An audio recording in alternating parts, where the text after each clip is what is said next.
Hi guys, welcome to the Improvement Season podcast. It's me, Steve Hall, and on the other end is Pascal Floor. And did I say Steve Hall funny? Did I emphasize my name too much? Sometimes I'm in that mood. Doing. All right. No, that's all right with me. Talk loud. Actually, it's funny. Last night was the first time I was like, oh, I feel like I'm dieting. Like I had a little bit of hunger kicking in and I felt low on energy. I could feel myself like getting a bit moody. And Charlotte, basically, that was her freedom day from COVID. So she got it after me. So she had to, I was allowed out, but she had another 2 or 3 days to isolate. So she was free on Wednesday. So she wanted to go out. And I was like, oh, we could do like pick up some bits from a supermarket and go and sit and have like a picnic type of deal. So that's what we went to do. But that always takes more time. There's more walking involved. And then it started raining and I was like, oh my God, I just want to eat some food now. So yeah, I could feel it. But I'm always like, Charlotte, just, I can feel, I always tell her when I can feel it kicking in, just so she's aware, because I know it doesn't make any difference, but I feel better if she knows. And if I tell her, normally I'm better at controlling it. But on the other end, Pascal Floor, how are things with your cut? That's true. It's going smoothly. I mean, now that the weather is also so heated up, so in Berlin, there's currently the heat wave going on, and it just makes you a little bit more lethargic sometimes, but also it allows you to be outside when you really want to go out on a walk, which I then try to manage around early in the day and also later in the day, not when the sun is like burning on you. And then because of that, you're more active most of the time because you're more outside, and also you're not as hungry. At least that's the case for me. Of course, when lethargy kicks in, because you're just like feeling super tired due to the weather, this can, of course, have like the reversal effect again, that you are then feeling a little bit hungrier. This is the typical thing that many people are struggling with in a cutting phase and in a contest prep in particularly, the energy. And that's why I think many people also tend to then start to eat something, because they have the connotation of like, okay, when I eat something, I feel more energetic. But so far, everything is going smoothly. Now sitting at around 81 kilograms. So as I told you, right, I've never really fully committed to a diet or so, and had like at the early stages of the year, I had like health issues and then also personal issues in regards in my family. And then also there was the time now with bacterial infection. But overall, I came all the way down from 87 kilograms now to 81 kilograms without even really trying.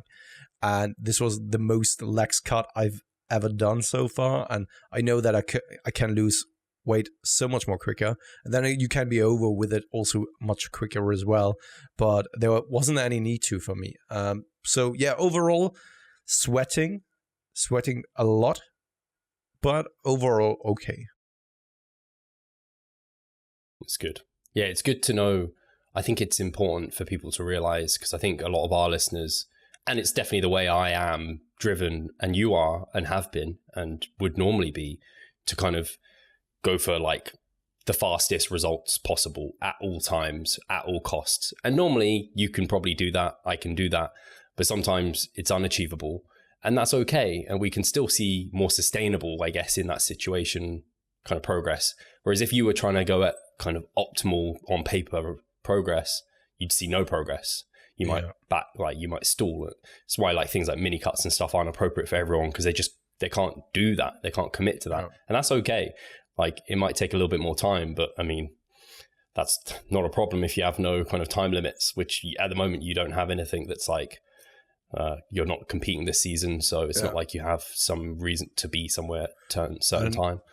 Also there on that note, in regards to not competing this season, I'm super happy that I didn't commit to something like that, where I was just like stubborn or so, but really made the decision of like, no, I don't feel it this year. I know it sounds weird, but I didn't feel like I could commit to something as severe as this.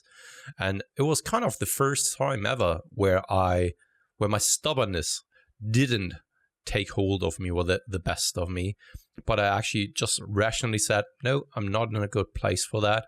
I can't really commit to that. I can't do what it's necessary and required in doing. And that I then also went with that approach, I am actually quite happy about, because normally I'm always like taking the stubborn approach, and most of the time it ends in kind of a crash. Yeah, I can't even imagine how it must have felt previously, but if you had it again, where you attempted again, you're like, yeah, I'm going to compete this year. And then, I mean, I think it would have been really challenging for you to have actually got to stage this season. It just, everything was against you. So I imagine it would have been another one where you attempted and then it was like a full start, and like you could do without that. Yeah, and I'm dealing with just too many other issues at the moment. That's why. Yeah. I think, who was it again? Eric Trexler on one of our podcasts said, like, if it's not in your top 3 priorities, then don't do it, because it's simply not worth it, or you can't really commit what it is that you have to commit here, and it's better safe for a different time. And that really, really was applying to me, and that's why it was definitely not up in my priority list at the moment. There are just other things that I want to take care of first, especially from a mental health perspective. I was not in the right place, and maybe am still not in the right place in just considering something like that. But how have your last weeks been, now that we haven't talked like for 2 weeks now on the improvement season? So, yeah, obviously I had 2 weeks today. I got diagnosed with positive COVID test. And at the moment, I would say I'm 90% of the way better. I still have a nagging cough that comes in here and there. And I would say I get out of breath a little bit more easily than I normally do. But I'm pretty much recovered, which is good, because I know some people have taken, like I know personally some people who have been knocked really badly with COVID. Whereas for me, like we talked about, I'm hoping it's just like a little bump in the road. If anything, really, it's not going to hold me back. I was telling you though, so I was still doing the same routine, so weighing myself and all of this, and I saw some like 182 pound weigh-ins, which was a huge drop. Like it was like a 3 pound drop on the last week, and I was kind of like, I felt scared about those, because I was like, that seems a bit aggressive. But I imagine the sickness, and I said this to you, like those data points are basically bad data. It's just not helpful, because fluid shifts and everything. It was just a weird, very different kind of week for me versus normal. But I saw like 4 weigh-ins at 182 pounds. And then I told you this morning, my scale weight has just gone up and up and up. So today I was 185 pounds. So I've come back up, and I can kind of see it in my physique a little bit. And I think it's maybe partly related to getting back to like diet foods and having a bit more fiber and things like this, because I wasn't doing that because my appetite wasn't great when I was recovering. And then also like the inflammation from training. So I think that combination, and it's just water weight. It's just water weight can really fuck with your head. So I need this kind of week to gather kind of a weekly average, and then I can compare that to the week when I was last well, and I can see how my weight's trending and get a better picture. Because in my mind, I was like, oh yeah, 182 pounds. That means I'm a little bit ahead of target. I can maybe even include, I don't know, a refeed or on the week, or increase my calories, so my average calories were just higher. And now I'm like, fuck, no, actually, if anything, I'll probably have to drop my calories. Yeah. So I'm just trying to stay objective, and I might rely on you a little bit there, Pascal, to help me look over my data and just make a rational call together. But I'll see how things are at the end of this week. I just don't want to make any rash decisions based off the fact that my body's been through a heck of a lot recently. So yeah, at the moment, still on, my macros are 220 protein, 300 carb, or 290 carb, around there. And then, what was it? 50 or 60 fat, something around there. Yeah. So it's like 2,600 calories, something around those lines. That's not too bad. And then that's basically what I'm retaining on at the moment. So yeah. So that's with obviously twice daily training. My step count averages between 15 to 16,000 a day, and I stand with the weighted vest until about 4:30 p.m. Yeah. And that's from 7 a.m. So, and that's all my steps basically with the weighted vest on as well. So yeah, my expenditure should be quite high. Well, it is high. So now that you have been wearing the weighted vest a little bit, have you noticed any kind of differences to former cutting phases, or would you say like you can't really tell by that moment now? I wish it was something like I could be like, yeah, I can definitely notice there's this like significant improvement. But I think it may be something like creatine, where you know it's doing something, but you just can't notice it. Because I know for Eric Salazar, he was very positive about it and could notice quite a bit. Maybe I'm not there yet. Maybe I haven't noticed the improvements yet. But for me, I've just got used to it. That's all. And I'm dieting on a bit more food than usual. But my appetite, I don't think that's any different. I don't know what the other benefits really were in terms of like muscle retention and performance retention. I don't think that's any different particularly. And also, I would argue some of those elements, I've got better at managing my volume, better at managing my nutrition. So they're all going to somewhat improve anyway. So no, really, it certainly hasn't been a game changer for me. Not yet anyway. I know that some people reported, like for example, James Hoffman, that he reported that he didn't get as hungry when he was cutting because of the potential or the hypothesis that the bones have an impact on hunger signals as well. Yeah. Is there something you think to it? Not yet. I haven't noticed anything. My hunger's just as...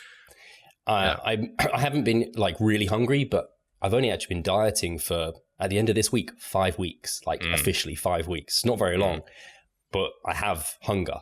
Like I kind of, and at this stage I would have hunger anyway, I guess. Would it be higher than now? I don't really think so. My hunger's, not that it's high, but it's reasonable at times.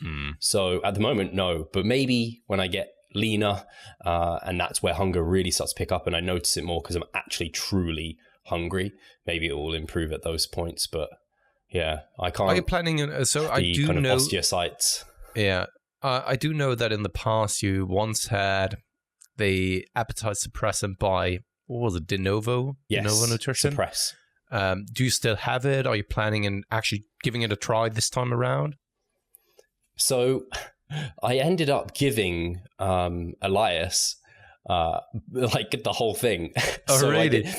I remember vividly because I was kind of like, oh, do you want to like try some? And I like gave him the container to try, and he took it that I was giving him the entire container.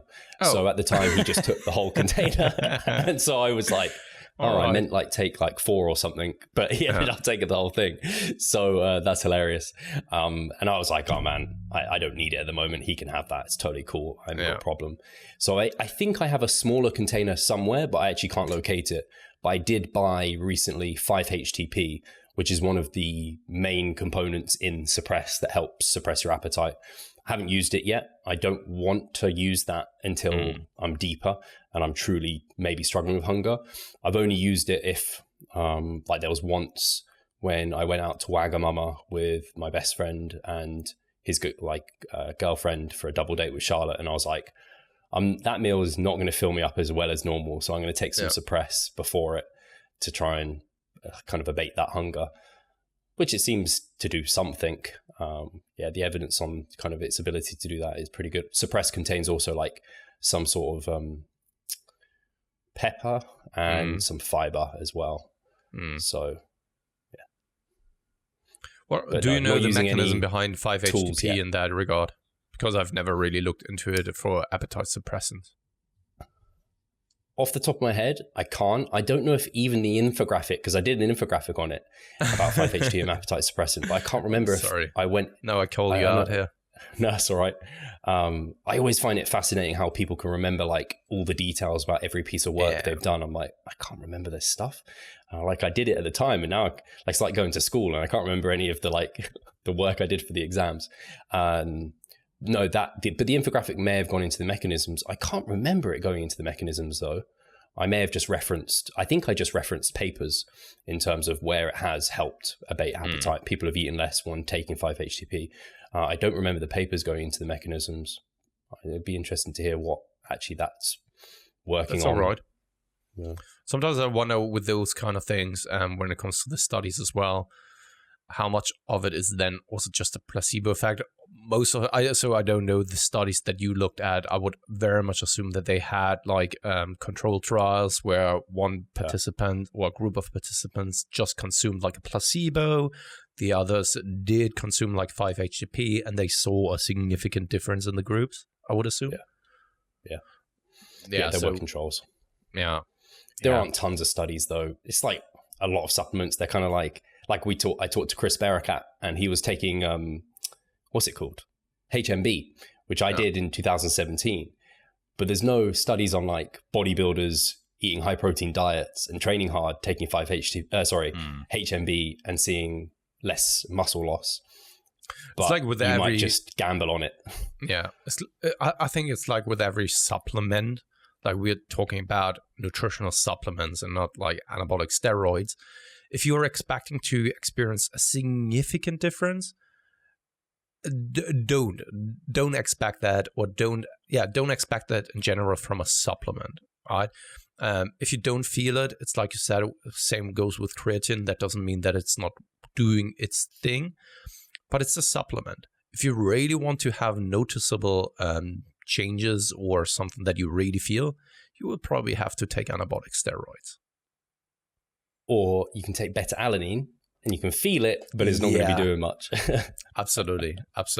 But I mean, when people are always seeking for those kind of fancy supplements, don't expect it to give you lots of gains or so as well when it comes to, especially I think creatine is one of the best examples. It's one of the best most researched supplements that we have. And it's shown time and time again how beneficial it can be. But of course you don't feel it, other than maybe some people experiencing diarrhea, or I don't know, the common myth of like hair loss or so. Yeah, you always hear those people are like, oh yeah, I gained loads of weight, or like it's making me really bloated, and I'm just like, maybe you're that like anomaly where you do get these things. But most people, and normally they're taking not like creatine monohydrate, they're taking like, I don't know, a mass gainer with like creatine in it. And they're like, yeah, I've gained loads of weight with this creatine and I've got really fat. And like, oh, okay. It's probably all those carbs you're also consuming and you don't realize. Are there any kind of other tricks, hacks, tips you want to implement for this contest prep? Hi guys, Steve here. Just wanted to take a moment of your time to remind you of the Revive Stronger member site. Inside, you'll find a thriving forum, a growing exercise library, presentations, research reviews, and courses. If you want to get involved, sign up via the description. So, I'm cautious with it because probably same as you, Pascal, some of them can act as a double-edged sword, where something like Waldham's Farms, for example, I've used that in the past. And it's great. It's very low calorie and it can provide a tasty sauce, or like you can even get like peanut butter, stuff like this, which is just ridiculous. I've not tried the peanut butter. I don't imagine it's good, but you can get like caramel dip, things like this. But the trouble with that, the double-edged sword, is one, it can cause you kind of stomach stress. Some of the sweeteners in there, maybe the sodium, it can just screw with your look and also how your stomach feels. But also the the hunger it drives. So you get kind of that dopamine hit from the tasty food, and kind of that cycle of your body then craves more tasty food. So when you try and make your diet too tasty, actually you want to do that on a cut, because I mean, it makes it more adherable, but then it can also bite you in the ass, later on, as it drives you to eat more. So the actual hack I would use would be to make food more bland, more boring. So with like oats that I'm eating, don't put any sweetener in there later in prep. I would probably remove some of the protein shakes I'm consuming. At the moment, I have 2 protein shakes a day with milk. I'll probably just rely on something like, I don't know, Greek yogurt, something more slow digesting, or like another, like maybe a soy protein replacement, or like a beef or chicken or something. A whole protein versus having the shakes, and then just start including. And again, you don't want to go too far with like more veg, because already my fiber is hitting like 40 grams, which isn't super high, but considering my carbs are 300, if I was going to like 50 grams of fiber on 300 kind of carbs, that's a lot of fiber, and it can really start adding up. Especially actually these, you probably noticed it because I know you tried a soy like chicken replacement, Yeah. their fiber in those is high. Oh, really? I didn't take a look at it, to be honest. So they normally have like 4 or 5 grams of fiber per serving. Yeah. So it adds up as well when you consume like that's why vegans' fiber is always like ridiculous, because they're consuming all these different things as well. So it's funny because before we went on to recording this episode, I had a pack of chicken style veggie meat. What are you actually saying to something like that? Meat replacement. Yeah. But that is also not like fluent, right? It's not the term for it. Anyway, I had like chicken style of it alongside with a little bit of a soup. And that was a big mistake. In a heat wave, never have soup. It was just like, I was so sweating so much. But they are actually very, very good. So I went out to Aldi. They have that kind of style of chicken, 185 grams in a pack. And the macros are very, very good. Very good. Nearly as good as chicken breast itself. Like, I think calories, total amount of calories, 118 or so. Also close to 20 grams of protein, fats and carbohydrates super low as well. And then there is a kebab version as well. And that one tastes so good in salad. Much, much better than the meat version actually of just like chicken. And so I went out there, I've tried it. The pricing was reasonable as well. Macros good. So there was no real reason for me then not to choose or go down with that option. Because we've talked about it, I don't think that there's anything wrong in maybe reducing the amount of meat that you're eating to a reasonable amount, and then the meat that you are consuming, instead of getting the cheapest one in the supermarket, maybe just go to the to the local shop just around the corner, because just across the street we have one, right? So of course it's a little bit more, of course it's a little bit more expensive, but if you really, so we've talked about it, right? It's more of, if you can take a look at it from this perspective, like, I can't make a change anyway, right? But if everyone thinks that way, then definitely nothing will change. But if I think that way and do a little bit to improve just everything, and you do it as well, and the other person does it as well, then of course it sums up and has probably a good effect overall. Did you check if it was soy protein? I imagine it will have been, just because something often, obviously, vegans have to consider whether or not it's got like a full amino acid profile. Otherwise, then you have to like supplement with like EAAs or like a protein shake on the side. But a lot of the ones you're talking about there, like the chicken replacements, also soy, which is a full amino acid profile, like it's pretty decent digestibility, so it can be a like-for-like replacement. Okay, because this is something that I've never really looked into, like the protein or amino acid profile, because I had that question recently of one of my athletes, and he said like, okay, if you have, because I posted about the meat replacement, and someone then asked me, it was not an athlete, it was someone over on Instagram now that I do remember. And he asked me, am I not concerned about a full qualitative amino acid profile? And I was just like, no, because this is just one meal out of maybe one day out of the entire week, or maybe 2 days out of the entire week. But this is just adding up to be around 2 to 3 meals on average. It's not the entire day is just consisting out of these kind of protein sources.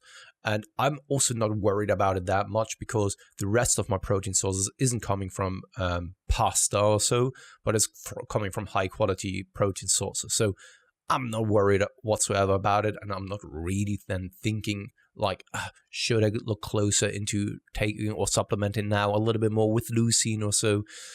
I think you're good probably, right? I think these are the details that many people too often just overthink, and I really don't think that it matters that much as long as you have a well-balanced diet. Of course, if you take care of everything and you want to look into other things more so, be my guest in doing so, right? But if there are still kind of things that you can improve on and work on, then of course focus on the other areas first, instead of thinking about taking I don't know, a massive leap forward and trying to solve things that are really not that important. Yeah, I think it's like the context of the fact that it's one meal out of like however many in the week that you're doing that. Even though, I mean, a soy was actually a very good choice because soy then does. But if someone was going fully vegan, that's when they need to really, or they're like 50% of their diet now, they're moving towards like plant-based proteins, or 50% of their daily meals through that, then they probably would want to start thinking about it if they're kind of really wanting to maximize things. But yeah, you can, if someone's like doing it once in a while and they're stressy about it, it's kind of like, come on, man. Like it's one meal out of however And once many. again, I just think that the majority of people, and I'm not excluding myself from it, we can probably work on other things to improve first and foremost. And when other things like are perfect or perfectionized, then we can actually then go ahead and think about these kind of things. But I honestly don't think that 98% of the people have any kind of business of really just be like stressed out about it, because chances are if you're consuming like 200 grams of protein on a daily basis, that you are probably well off most of the time, of course, right?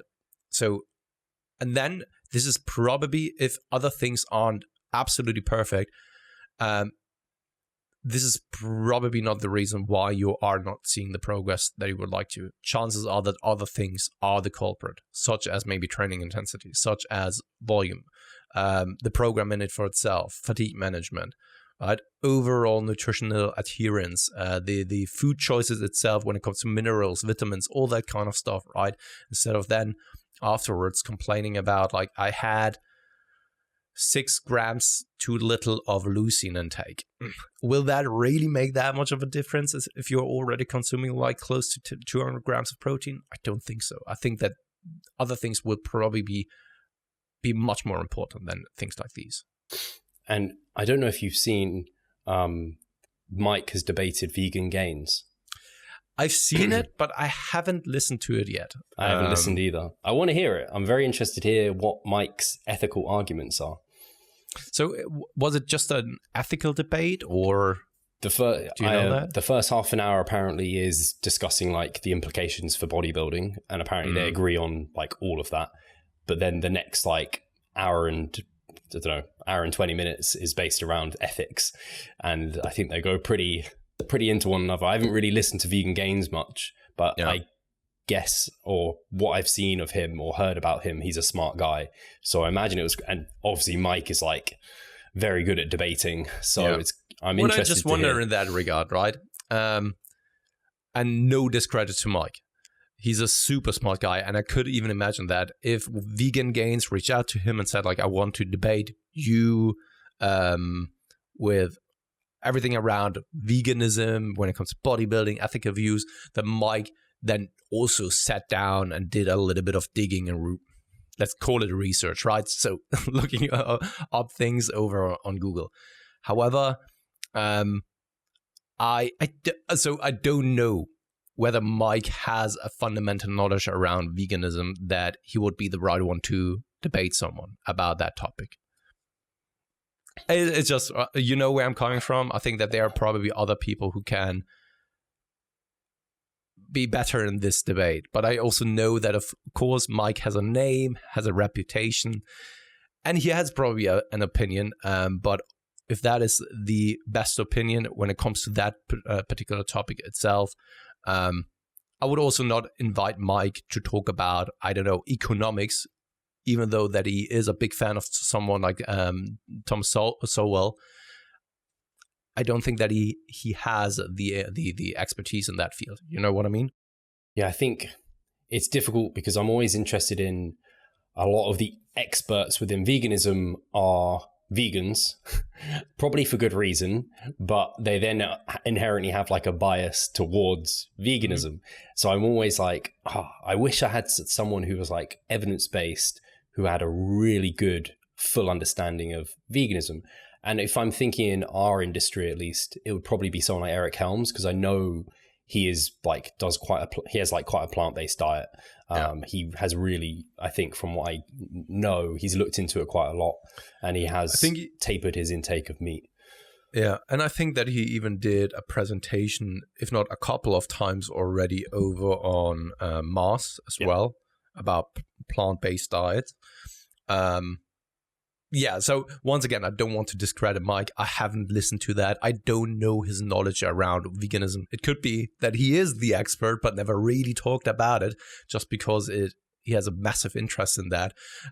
Right now, I would very much doubt that, but it could be. So I have to listen to that episode, and probably, even if he's not an expert, he has probably good things to say. But yeah, I would... To be very, very frank and honest, I would rather have someone who has only done research in that field, who maybe is looking at demographics and all that kind of stuff, and who has really studied that field, to then debate something like that. You know what I mean? Yeah, the ethics side is really interesting as well, because that goes into a lot of like morality. Like, can you study like morals? Like, because it's like, don't know, you can go into the whole thing of, don't know, what's so special about dogs. And in China, dogs aren't special. They're eating dogs, right? I mean, they're not as special as they are here, whereas it would seem really frowned upon.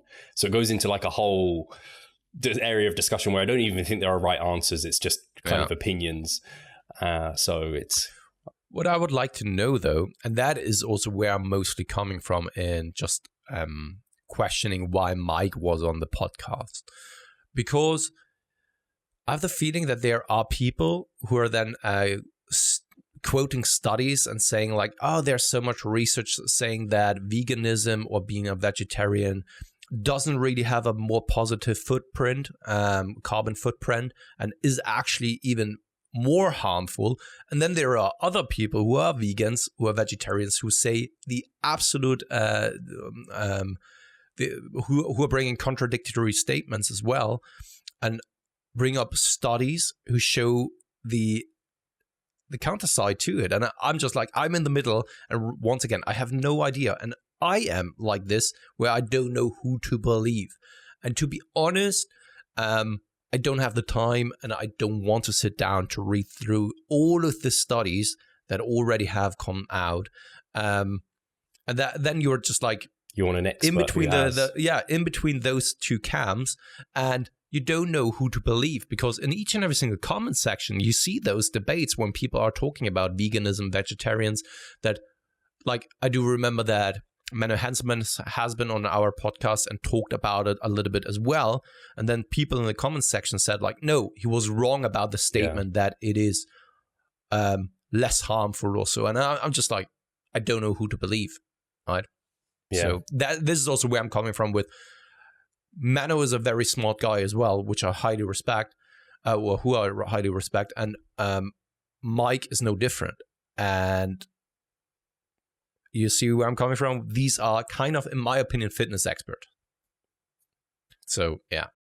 Yeah, I've always sought like that person who has digested all the information, like has that evidence-based perspective. And maybe someone will tell us who that is in the comment section. That'd be really helpful. But I quite often find they've been like cherry picked, or like it's really hard. I guess this is like someone who's new to like evidence-based fitness, and they're looking at like, I don't know, some bro or something saying this, and it's completely counter to all like the scientists over here, and they're trying to figure out like, who are the people who actually are evidence-based? Yeah, no, absolutely. And one more thing that we now just brought up is, I love Mike. We have been in touch with him since like years now. You even much earlier than I have, and also someone like Menno or so. But I think it's super important to differentiate between your personal attachment to that individual and then what that individual says. And I think that so many people fall victim of just believing everything an individual says just because they are admiring that individual. Maybe that individual is their idol or so. And no matter what that individual says, it's always right without ever questioning that.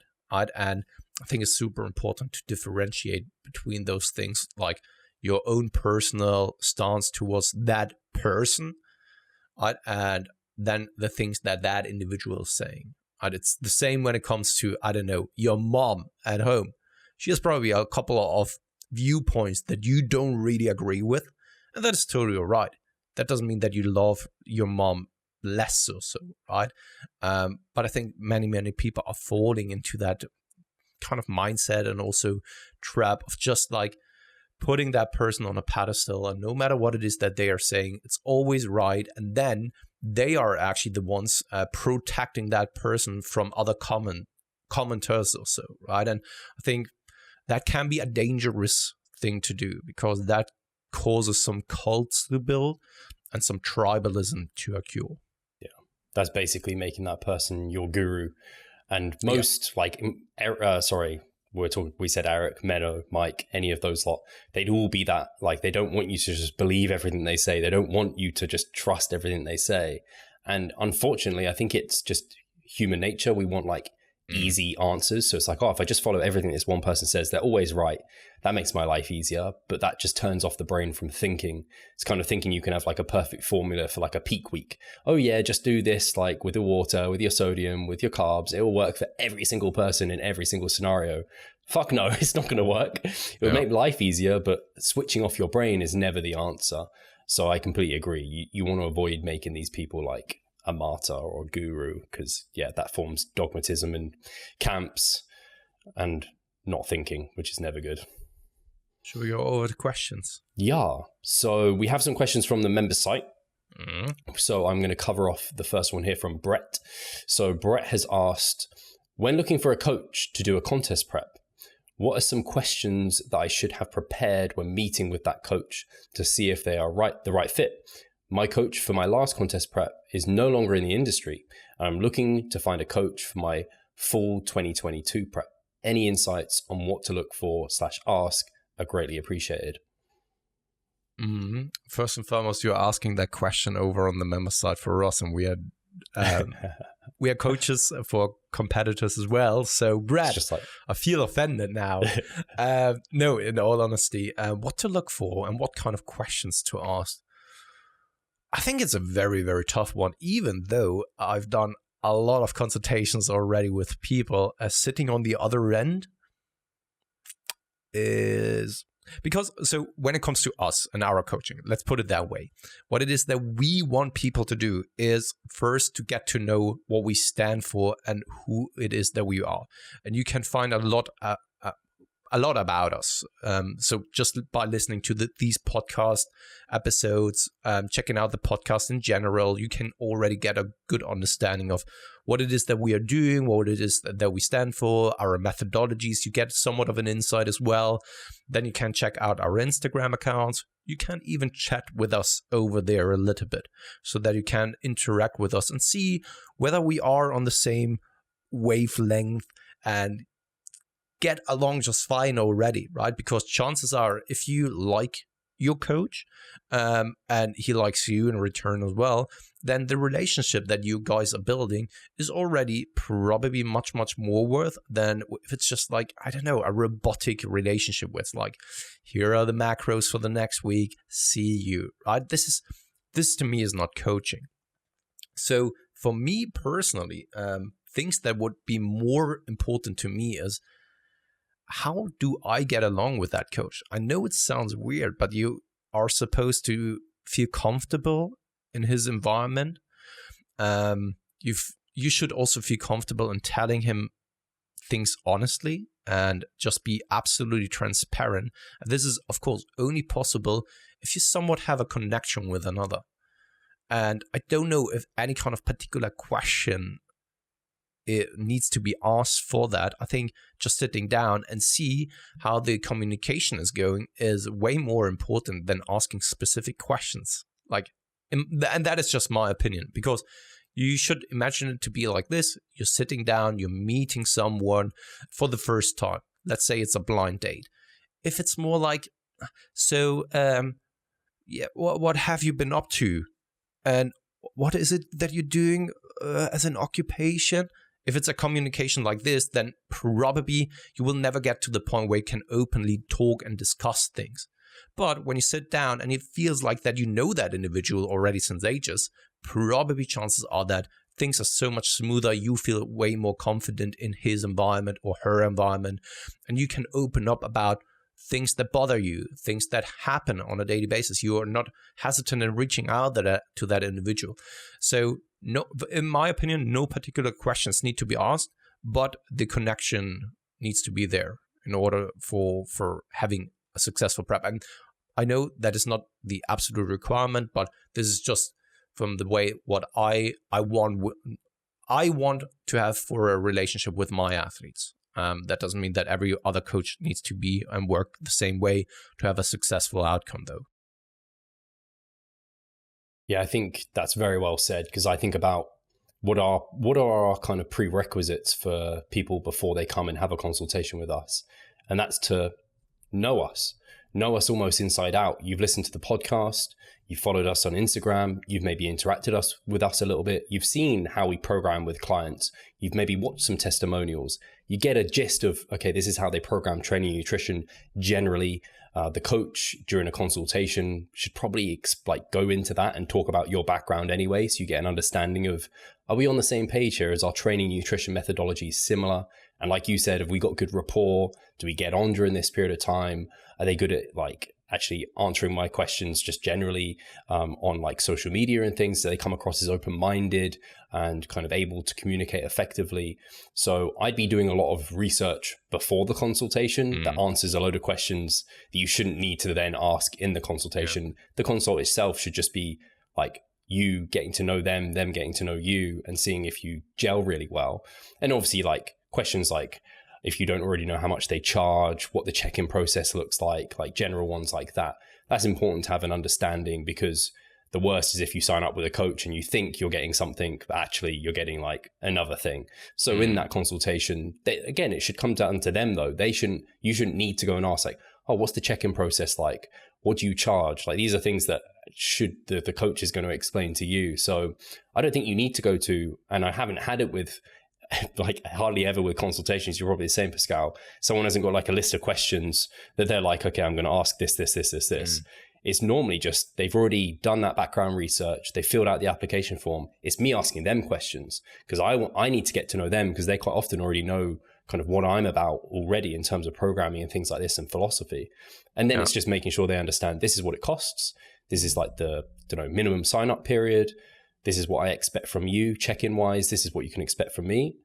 If that all sounds good, you like how this conversation went, normally they're just sold and they sign up, which is great for us. But yeah, exactly like you said, no specific questions. Yeah. One more thing, and that is, or two more things rather, that is, if you take a look at social media and there is something that is not entirely clear to you. So is that individual just giving out cookie cutter programs? Is he actually a good coach or not, right? What does the process look like? These are things that you can, of course, ask if the coach in the consultation doesn't really tell you about it. And that is the second point. Now, Steve said something about then they are sold. The things that I never really liked is if someone is getting on a call with me or consultation, and I have the feeling that I'm now a salesperson and I have to sell myself against other coaches. I don't want the person to sign up and pick me as the coach because I had the best sales pitch or the best price. I want the person to work with me because they are convinced that I'm the right coach for them and that the methodologies mostly align with how they think the most optimal outcome will look like as well. And this is something when people came on and were asking questions to me where it was questions, what was your qualification? I'm just man, that is not how it works. And I actually don't feel comfortable with that. Not because I don't want to share that, but because that's not what it's about. The coaching isn't actually about me. Sure, you should have the feeling that you know me a little, but this is what social media is there for. We can have a chat there as well. Just reach out to me via Instagram, right? We can chat. We can actually send voice messages back and forth. But the consultation is there to get to know you a little bit better, it's like Steve said, hear more about your background, what your goals are, what is going on in your life. Are you ready for that? Discuss these things and then talk you through what the coaching process will look like, what it is that you can expect, all these kind of things, right? So I'm always a little bit turned down when people are coming with too many questions that are in it for itself not really relevant for the coaching, because I think that coaching is something that many people just have to experience in order to make a judgment call, because sometimes people are super satisfied and sometimes it's like Steve also brought up, people expected something that is unrealistic and could have never been achieved by any coach. And then they give you somewhat a bad rating or so because their expectations weren't met and couldn't have ever been met in the first place, right? So, yeah, I hope that was clear though. Hopefully I didn't go off too much on a ramble here. Yeah, I think the main point from us, at least, is normally most people that have come to a consultation with us are already sold. They don't need more selling. They're already bought in. They just want to make sure that you're a legit person and you're cool and you get on and you get to know. That's why I said it, like, we're just trying to get to know them, because normally they are going to sign up and then you need that background information. So I would just say in a consultation, make sure you feel listened to. Yeah. Don't just, if you feel sold to and you feel like I haven't been able to speak, like get a word in edgeways, they're probably not the coach for you, because a big part of coaching is just like actually listening to your client. Yeah. And Brad, you are our rates are this part of our member side. So you're very often on our website. You know, when you scroll up, there's the coaching tab. Hit on it, then you will be granted access, or not access, but you will be forwarded to the application sheet, and then you can plug in your application, and a coach will reach out to you, and then we are scheduling a call.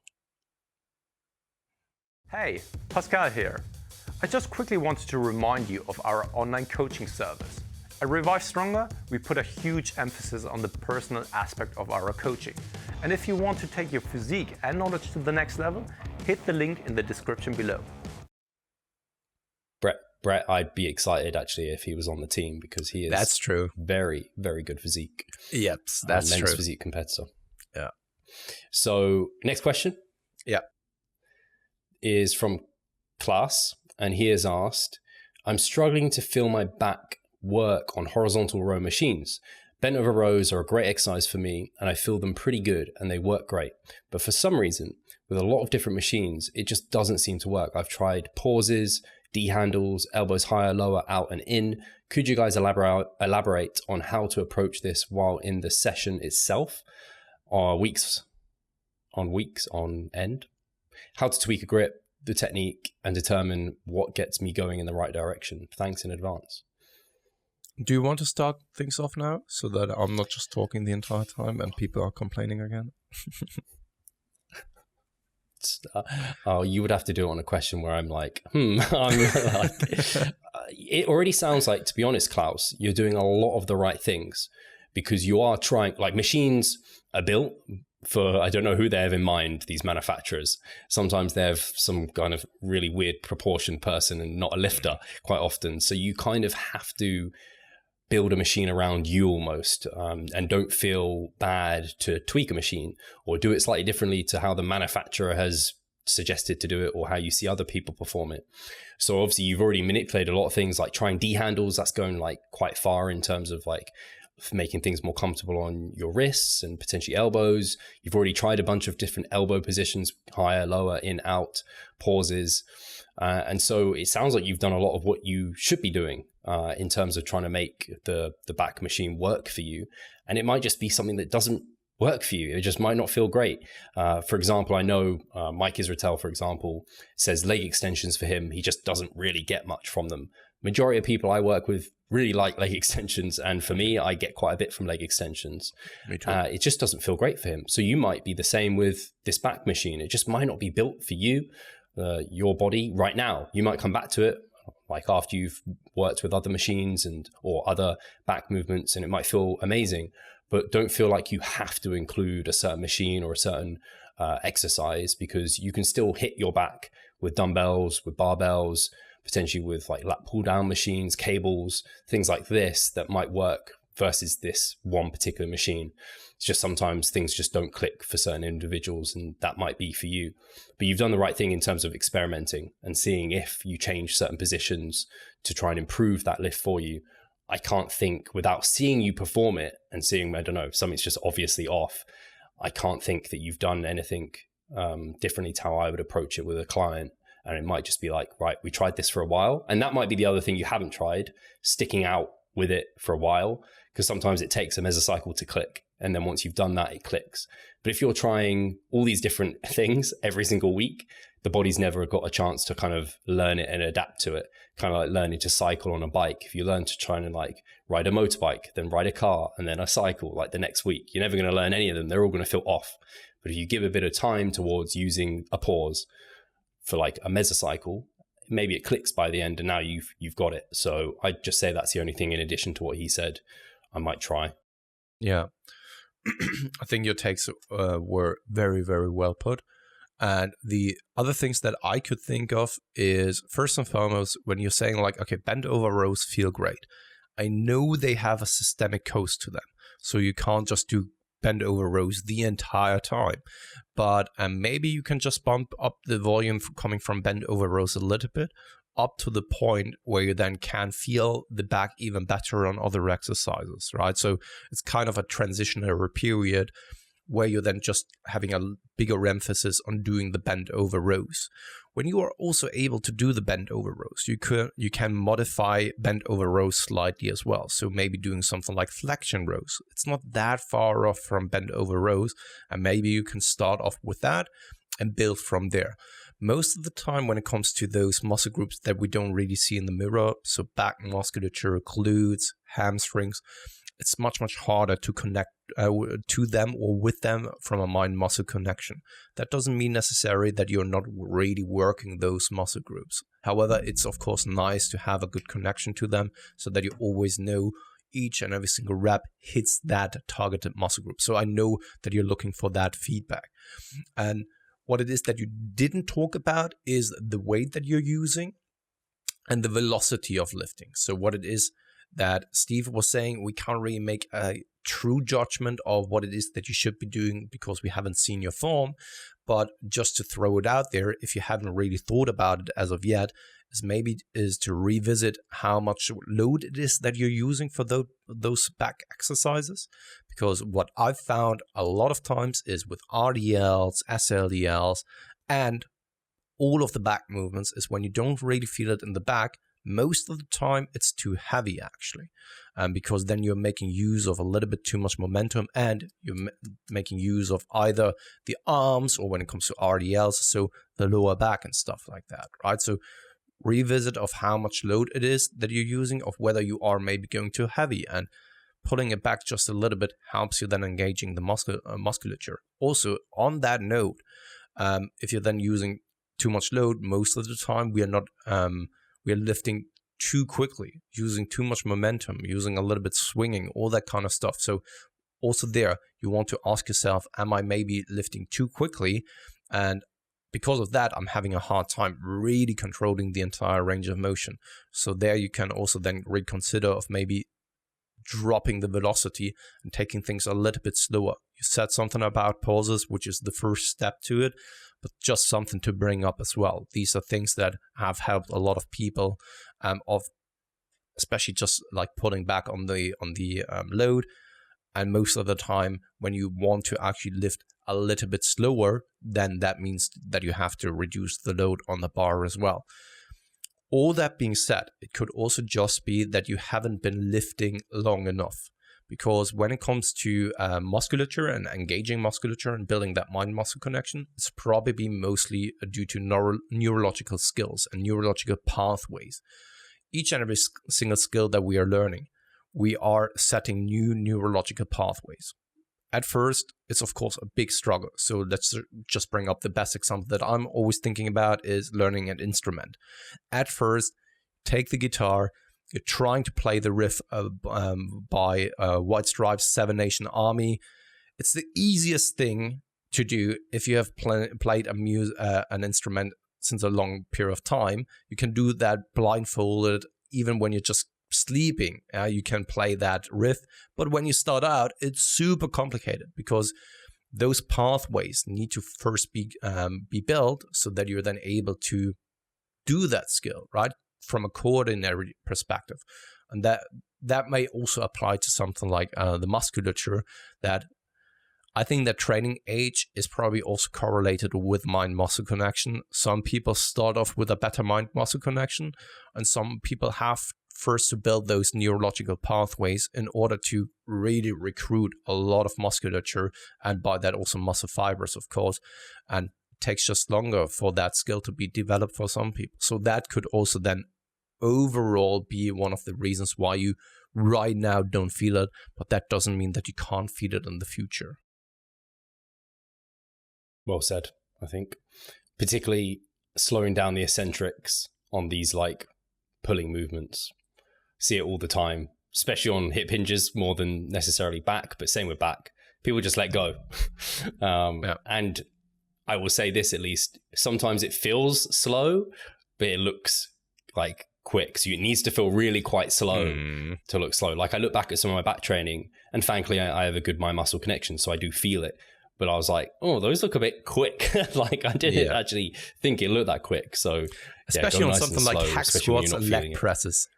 I don't know how often I said it already to my athletes of like, it should feel like a lifetime when you're going down in the eccentric while doing it. But then when you look back, it's slow, but it's still reasonable, right? It's not that it's just ages pass by, but it feels like ages pass by when you are in the moment, right? And that's what it's supposed to feel like. If you are at the point where you think like I'm moving way too slowly, it's probably appropriate. I would say that, yeah. I think the other interesting thing I would say with back at least is on the concentric. If you go too slow on some movements, it's like you can't do it. Like you almost are like you need a bit of drive to get like for the movement to feel better. Like on a bent over row, if you went as slow as possible, I'd be like, I'm not sure I'd even be able to lift the bar like to my stomach or something, or like a lat pull down. There needs to be like a bit of drive. You don't want it to be excessive, but those are some of the things you can work on once you've slowed things down and got it right. Yeah. Have we got time for another question? Let me check. Yeah, let's go one more. Cool. So this one is from Spencer. This is kind of a weird question. Do you think that having a strong desire to achieve a bigger, more muscular physique is necessary to be successful in bodybuilding?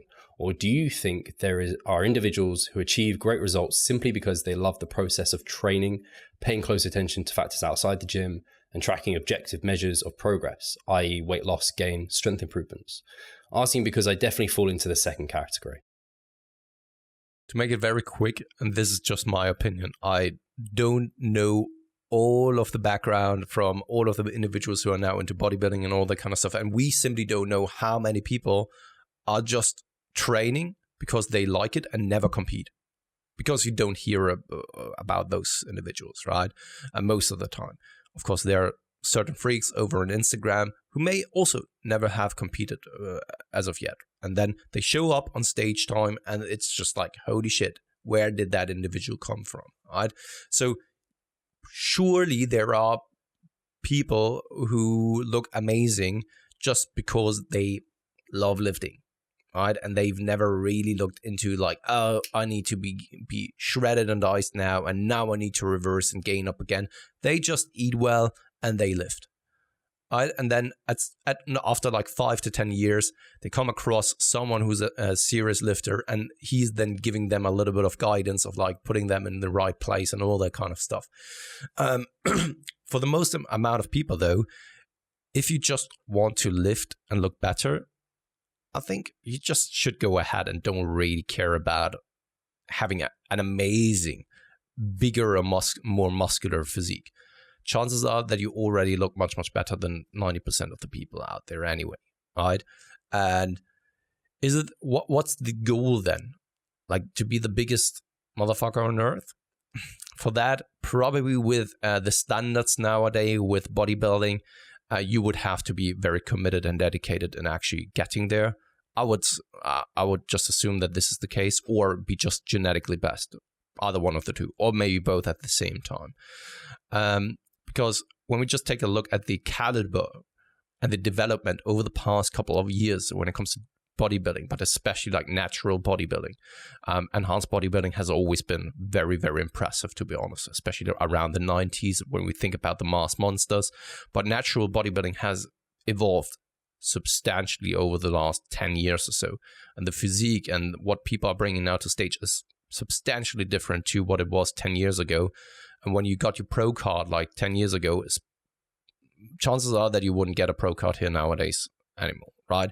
So when it then comes to desire to achieve a bigger, more muscular physique, is it necessary to be successful in bodybuilding? If we're talking about being a competitive bodybuilder, then I think you have to be very systematic about it and very strategic about everything. If you just want to be a better bodybuilder without competing, then just do your thing. That's my take on it. Yeah, I think it's funny that he asked this, because I think the people who do the process of training, paying close attention to all the details, all of that, the people that are so detail orientated, they're trying to optimize everything and get the best results, they normally are the people who have the really strong desire for a bigger muscular physique. You don't normally get people putting that much effort into building muscle when people don't care about building muscle. It's like, I don't know, working really hard at your job, but you don't really care about, I don't know, getting a, what's it called, promoted or more money. Normally the people that worry about wanting to progress in their career and make it in their industry, they're the ones who are working the hardest, taking care of as much as possible. So it's kind of like the people who care less about kind of career progression and things like this, or muscle growth, are going to put less effort into the details and into the process. So I think it's incredibly rare to get someone who is the top of bodybuilding who is just like, yeah, I don't care too much about like having a big muscular physique. I just really love the process of it. I'm just like, I don't see that happening, because they're two in the same for me. I just can't see it happening, especially now, like you said, where it's so competitive. Only the people who have that hugely strong desire for the biggest, most muscular conditioned physique are going to put in that much effort, because you're not going to put in all that effort if you just don't care about the outcome from that. And I think Spencer in himself probably does care a little bit about the outcome of muscle growth, because I don't know why you'd actually put in so much effort into it. Yeah, it's fun, but progress is happiness, I always say. Like if I didn't get the muscle growth I got and see the improvements on my physique, would I put in as much time and effort into the whole thing? No, I'd draw back, just like you said. I'd focus on it a little bit, but not to the degree I do now. Yeah, I think what's very important to do for each and everyone who is interested in optimizing your physique is you have to understand and realize how much it is that you're willing to put into everything. And then in return, you can basically kind of calculate of how much it is that you're getting in return. So I'm not saying like, okay, X equals Y or so, right? Because of course that's not the case.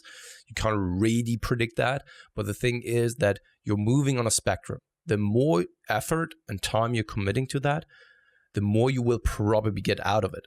However, it's kind of a bell-shaped curve. It's not that it's just a linear progress, that the more time and effort you put into it, the more you get linearly in return, but it's kind of fading off after a certain threshold, where up to a certain extent, it could actually then be detrimental, because you're putting too much time and effort into it, which then causes more stress. You can't recover from that, and then you're actually making some regression or so, right? So I think up to a certain extent, it's definitely worth it for some. And then where that cut-off point is entirely up to the individual, right? Because it's not a linear return anymore. It's the same when it comes to set progression. Just because you're adding another set doesn't mean that that set that you're now adding is equally worth as much as the first set that you did. And that is something that everyone has to figure out for themselves. How much time and effort do you want to invest with getting less and less in return for each and every single thing that you're doing more on top of it all, up then to a threshold where then you're even seeing some regression going on, right? And I think only a handful of people are very, very willing and able to then really push it to the peak of the bell curve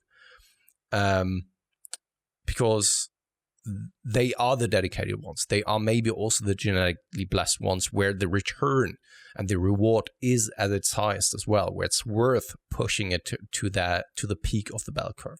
Whereas for someone like me, it's probably not worth it to just invest everything into. You can almost, I'm not sure it works exactly, but Pareto's law is that like 20% of what you put in gets you 80% of the result. For a lot of things, bodybuilding is close to that. Like if you just hit your protein, hit your calories, get your training done, don't worry about too much, just make it harder next time. That's maybe 20%. It probably gets you close to 80% of the results you're going to get anyway. And then every like little supplement, stuff like this, the nuance we talk about, they add very small additions versus those big rocks, which you spoke about, like the protein with the veganism and everything like that. It's like such minutia.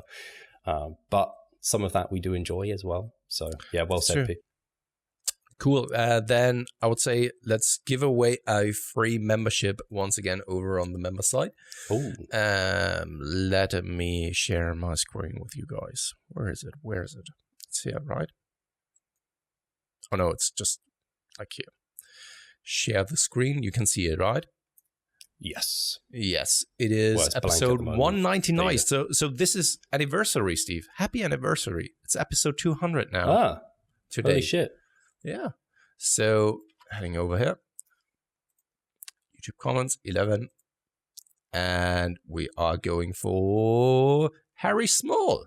So longer one. He had a question as well that we didn't cover this time. But Harry, congratulations. Feel free to reach out to one of us over on Instagram, most preferably, and then you get a free membership for 1 month. And then he can ask his question in the member site, and that will get prioritized. That's true. So that's awesome. Yeah, and I guess in regards to questions, as ever, member site, you guys know where it is in the forum. You can ask there. For people over listening to the podcast on Spotify or what have you, please come over to YouTube. YouTubers, if you're already here, you're here. You can ask in the comment section. Please check if someone's already asked the question you're looking for, and you can kind of upvote that. We haven't had too many questions coming through on YouTube, so I think people are just getting used to it. We're no longer asking in the Facebook group. So yeah, are we giving away another one? Are we going to ask a question this time around as well? Or should we just give it to a question asker? Yeah, we're just giving it to a question asker. I always forget about things that we could possibly ask. I will have one. I'll do one because I think quite often people don't have questions, but they're good at answering them. I have also one. Okay, you go. Okay. So should we save yours then for the next time? Yeah, maybe. I'm not sure it's great. I would like to know, because we have the question now about a coach. What are you guys looking in a coach? Like, what are the attributes? What is the most important thing for you when you are hiring a coach? That's kind of a marketing question for us. It's a good question, though. Get people thinking. Yep. So sweet, guys. We'll catch you next time. Thanks for tuning in, guys. As ever, all that stuff. You already know the comment you need to make. Give us a thumbs up. Subscribe to the channel. Share it with your friends, and we'll have a fun time over here. Absolutely. Speak to you soon.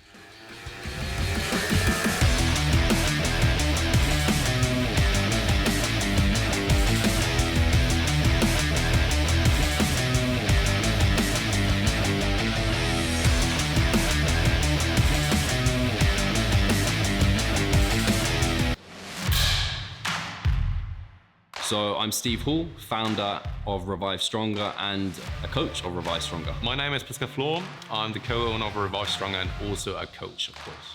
Revive Stronger has probably been going solidly for 3 years, roughly about 3 years. Revive Stronger, to me, it is becoming kind of my child, my foster child. It's the gathering and getting together of like-minded people. We've been expanding the coaching team, which is helping us help more people. But each coach can only help a certain number of people. Right now, it's all over the place. We have YouTube, we have Facebook, we have Instagram, but there isn't that community aspect behind that. And so the next step for us is developing a membership site. So basically, we want to create a family and a community that is then benefiting from another.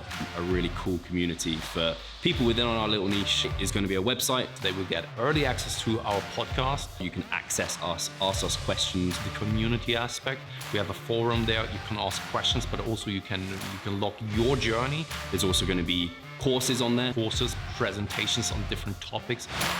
Discount of past seminar footage. We will log our journey as well. We'll start vlogging. We're going to have documentaries. Our entire athletic journey. Furthermore, they get access to an exercise video library. The exercises that we love for hypertrophy and maximizing hypertrophy, we're going to go through those in depth, telling you how to execute them. We kept them concise and also mobile friendly so that you can watch them in between your sets. I'm super excited to grow this community. The amount of value that we're going to be delivering is huge, and I'd love you to be part of it. You will get so much out of that. I'll see you inside.